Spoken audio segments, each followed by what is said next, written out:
So here we are, Newcastle Airport for Microsoft Flight Simulator. Quite frankly, it was only a matter of time before this became available in the sim, given the fact that they already have this product out for P3D and they can port it over and make any changes it needs to make.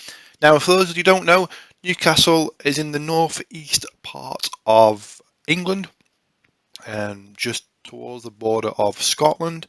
And it's a great little airport, both for regional flights, but also international flights. I think they do cover that here in the information that they've put on their blurb. But it also has those long haul Emirates 777. You'll sometimes see out of here, and in the sim versus reality, in the reality clip, there is actually a 777 parked up on the stand. So you know, we're not lying there; it is there. But this city has been produced by the guys that have produced San Jose, London City. You know, they know what they're doing, and you know, we know the detail that has. So this should be no different, and it definitely makes a huge difference in the sim. The control tower, for example, in the default is just a round blob because the AI can't quite pick it up. So it picks up the base, and that's it. Whereas this has the full tower and all the scattered surrounding buildings correctly, things like that. So again, PBR texture we've come to expect. I mean, they use obviously salesy words like stunning 3D modeling. Yes, the 3D modeling is good, and we'll see that. But they do also have, again, static aircraft. I cover it in the review, but please, ORBX, if you listen to this, allow us to remove it should we want to. Some people like to have static aircraft, some people don't. So it'll give us that option to remove them and or have them in there. It does come in at 3.88 gig once installed. So bear that in mind, it's quite a hefty add-on with all the information that it needs in there. And if you are going to buy this, please do not buy it from the Microsoft Store. It will cost you more money for a start. Yes, it is more expensive to buy it direct from the store. I assume that is because ORBX have to then pay Microsoft commission via the store. So if you're going to buy it, use ORBX's ORBX Central application. Go in there and purchase it that way. It's also much easier to download it, and you can also choose where you install it. If you have a separate hard drive, you can install it there, and it will do all the information for you to get it into community folder whilst having it stored separately. So it's much easier. But coming in at, depending on your local currency, you'll see here with $24.99 Australian dollars, and then it's broken down into your own, no doubt, currency of some kind from there. So I will say before we get into this, I have, or I do believe most people have, an issue right now in the sim that is causing lag spikes. It's widely reported. The recent update kind of changed things. The autopilot doesn't work very well. I tend to find the Airbus kind of floats a little bit back and two, which is a bit more, it's much difficult to control. But yeah, you'll see that I do have lag spikes within the sim. That is not the scenery. I will cover that again in the review. It's not the issue of the scenery. You'll see from the frames that I mainly get on Ultra. This is, I will point out, and all information on my PC is down in the description. But again, I reiterate, it is not the scenery that's causing the issues. It's the simulator in general at the moment has lag spikes. But with that said, let's jump into it and let's take a look.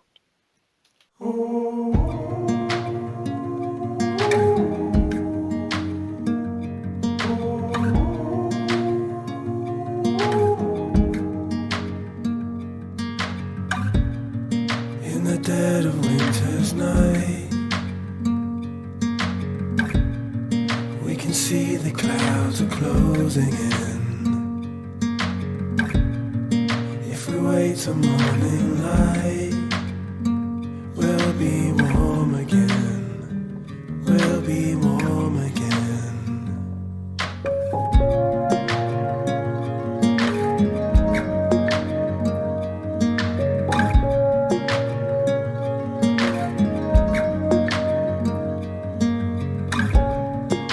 The only thing I know is this is love that we are.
again. We are warm again.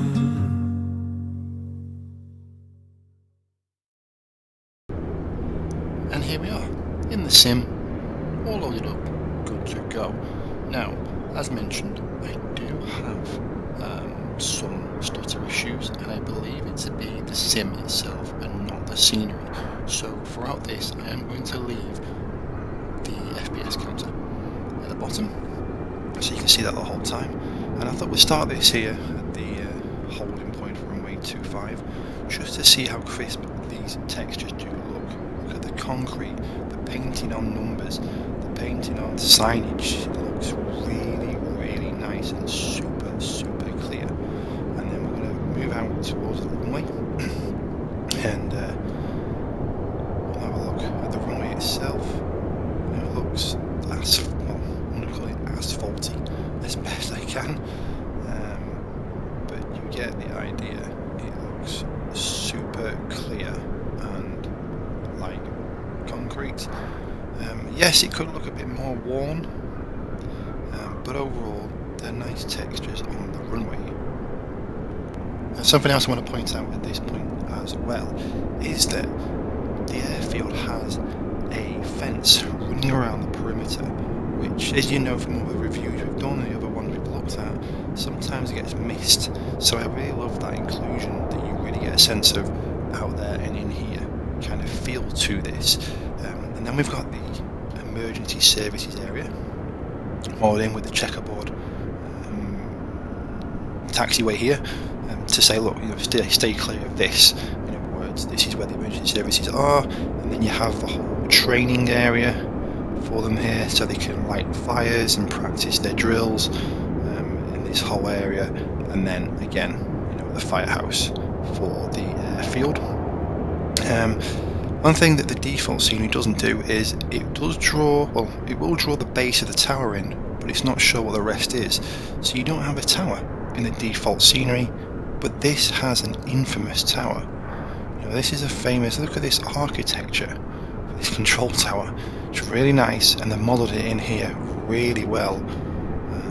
As you'll see, you know, such a nice looking control tower overall. And we do have a few more buildings over here, I guess, where this was the fuel is stored for the airfield. The BP trucks over there and things. And then we head into the main terminal. Yes, we do still have some static aircraft. Part 2, you know, this Jet 2 is a static, and then this Ryanair static aircraft just sat there. As always, I have no issues. You know, this one's in the way. If you want to use this your fine line, you can't really taxi to stand 11. And people have said, oh, you know, I want static aircraft. I have no issue with that. But give us the option to remove it. Give them an option to turn it off and on if we do want them. But in general, you know, it's really, really nice. You've got all the parking bays in the correct places where they should be, and you know, the main terminal looks super nice with its. If I can just get in here, you'll see the number, the gate number on the side, and then, you know, passionate people, passionate places, Newcastle.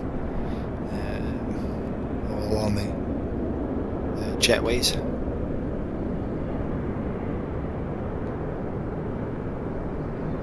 And overall, it's just a really nice looking terminal. You've got the buses. Welcome to Newcastle International. Inside isn't modelled, but I can accept that. You know, I don't mind that. It's just, you know, it's usually a nice little extra detail to have. And then the front of the terminal is here, and there are no people from what I can see, just a lot of static cars. It would be nice to see people maybe walking up and down the concourse here, but it's nice signage here where I guess this is the real road we're in.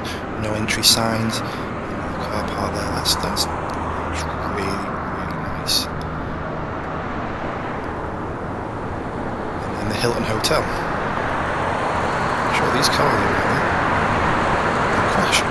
But yeah, and then the Hilton Hotel, modelled in nicely. and then down onto the other side of the terminal. You see here, there's a lot of ground clutter, maintenance buildings, you know, engineering. It's all in here. Really, really nice. You know, the windows are reflective. Yes, you can't see inside of them, which is unfortunate, but blinds down. They are reflective. And over here onto the cargo side of the airfield, the cargo in the general GA of the Newcastle Aviation Academy, so the flying schools all here, and again you get a sense of a lot of ground clutter all sat here. So overall, in general, it's a real nice, true to life depiction of Newcastle from what I can tell. But let's go and change the weather. We won't put rain on this time round. We're just going to go straight to snow and see what it looks like. So here we are. It's now started to snow, which is not uncommon here in Newcastle, for those in the know. And again, we have those SDK issues where some of the apron is covered, some of it's not. Again, it's no issue with the developers, it's just that it's not possible to do this yet. Runway looks clear. There's a little bit of a dusting appearing on there, but nothing major. And then one thing I have noticed here actually, which is pretty cool, look at the snow building up on the roof. I've not seen that before. So it's interacting with some of the buildings. Now I do like that. Now again we see it here, the snow building up on the building roofs, which is really neat. So here we are again over at the main terminal. You can see where you get the accumulation of snow and some of the actual tarmac, and then others where it's just completely clear. But I'm not going to hold that against ORBX and the developer because they have no control over that whatsoever. But it certainly does feel cold. You know, the snow is actually building up on some of the roofs where possible, which is really neat. Definitely like that. So yeah, but in general, this airport looks really nice in the snow. That accumulation it builds up on the roofs is a really nice little touch, and overall it's not that bad in terms of those clear taxiways and non-clear taxiways. So with that said, let's go and look at it at night time and see the night lighting. Okay, so as you can see here, the night has now drawn in and the lights are on, and already we can see where these lamps are actually lighting up the terminal and the taxiways and the aprons really nicely. The taxiways are lit up super clean. The one thing I will say is you can see there is a stutter that's appearing on this side of the terminal. Now I noticed I had stutter issues, but the frames weren't never an issue. It is dropping a little bit from down this side, so maybe there is something not quite right down here that I'm not sure on. Heading into the main apron, we see all the terminal lit up real nice. I do like that. It looks super bright inside, and yet this is all lit up, so you can see what you're doing at that. Definitely like that, and the signage as well. Welcome to Newcastle International. That looks really cool in that colour. Obviously again, true to life as it would be. We head around the back, so again all the concourse, now again with floating orbs. Yes, this is a simulator issue, I say it every single time. Why just add that bit extra of immersion? We not just put poles on them, on the end of them, you know, and then all of a sudden then they become lights and they blend in with the scenery as opposed to these floating kind of orbs. But again, you know, car parks got the correct cars all lined up and parked correctly. They're not a mishmash like we see in some sceneries. And again, you know, the lighting here into the terminal looks real nice. And one thing I didn't see, we obviously saw the Hilton Hotel before. What I didn't see is the Premier Inn on the other side, which is also more than, I'm sure you guys that know is more of a budget hotel, Premier Inn, compared to the Hilton. And that's a unique colour. Purple is well known for that brand, so that's pretty nice that they've put that in. And again, as we move around onto the main apron again with the engineering stands and anything like that. But yeah, it's definitely dark where it needs to be dark and should be dark, and well lit. It will be well lit. And here's the control tower, lit up. I don't know if this is true and how it would look in real life, with that golden glow inside, but imagine the yellow lighting and then Emirates lit up like that. That would be pretty cool in real life. Just seeing the sim like that is really nice lighting, and I do imagine that is how it would look. Heading into the emergency services, the firehouse and things, again, no expense spared there. That's lit up like there were people inside of it, and the surrounding areas lit up nicely. One thing that is cool is you don't see the lights on these lampposts because they're downlights, but they still light up. That's some real nice attention to detail there. And here we are over on the cargo stand. One thing I'm seeing straight away from over here though is these flicky lights. You want to get in close. Is he stopping? Right, so you're getting close, they will stop. So I don't know if it's my sim or the scenery in general, but look, when you're there, the lights are flicking. In fact, there's a few. If you look at the lamp posts up ahead, they kind of like squirm up, like lighting going up. So I don't know if that's my system or the scenery causing that, who knows. So again, it's not well lit down here, but then it's GA. Would you really have it well lit down here in real life? Who knows? But the taxiways definitely are. So here's a strange one. Strange spot that has no light or lamp and yet has just a torch glow. Who knows?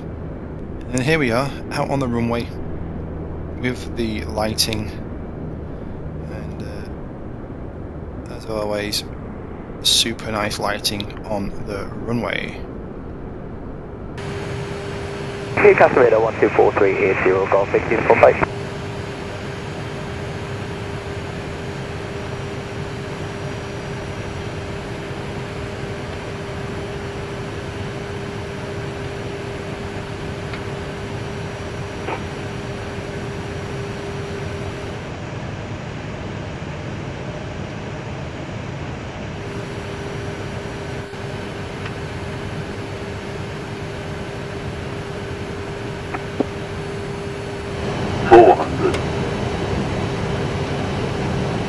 Newcastle Tower, good morning. Golf Kilo Alpha Romeo Tango, Pier 28, flying school apron. Information Juliet, we're requesting a radio check and departure instructions. Golf Kilo Alpha Romeo Tango, Newcastle Tower, good morning. Minimum Continue. 200.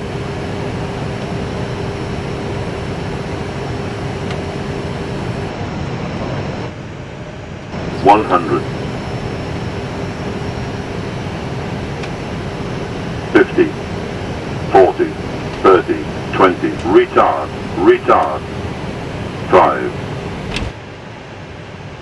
Spoiler. Reverse green diesel.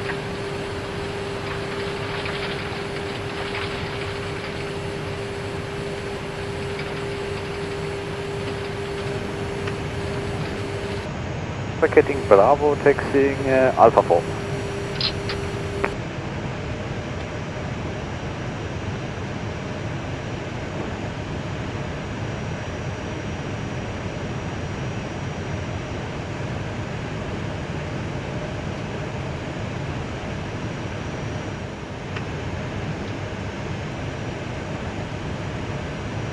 Charlie Golf, ready to taxi. That's 59 Charlie Golf, taxi, Hollywood Delta 1 by taxi Delta, runway 25, QNH 1012. 1012, with taxi, runway 25, to Delta 1 by Delta, 59 Charlie Golf. After the outbound Air France regional jet, taxis left to right, taxi stand 10. After the taxiing Air France, taxiing second. After the Air France regional jet passes you left to right, taxi stand 10. Parking stand 10 after the Air France.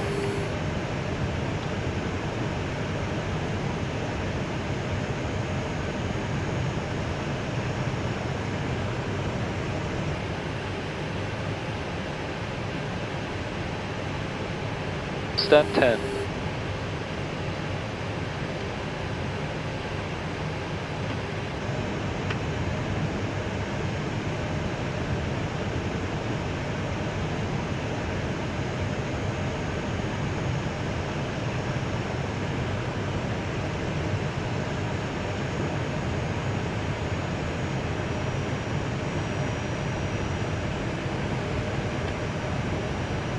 Havant 5 Charlie Golf.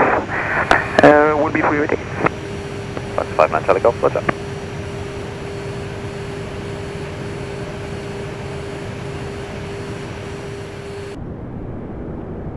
So in general then, what are my thoughts to this? Well, it's a massive improvement over the default scenery. Yeah, there may be some small issues that are creating those lag spikes. You know, I do get stutters in general at the moment, but there are a few occasions around this airfield that I'm finding where it is a little bit of a stutter. So whether there's some update that needs to be put in place for that, but when you compare it to the default offerings, as good as the AI is at drawing things in, it's no comparison to what ORBX have given us here for Newcastle, and it is an airport that I do often fly into here in the UK. So this, in my eyes, is a definite buy. If you in this area, if you want Newcastle airfield, you know, you want to fly around different UKs, you know, a lot of the UK guys, and you want to get as much UK airport in, this is a definite go-to. And as always, it's from ORBX, so we know the quality that they produce. But again, let me know in the comments, what are your thoughts? What do you think to this? You know, have you found anything that's different than mine? And but as always, you know, take care, stay safe. We'll talk soon.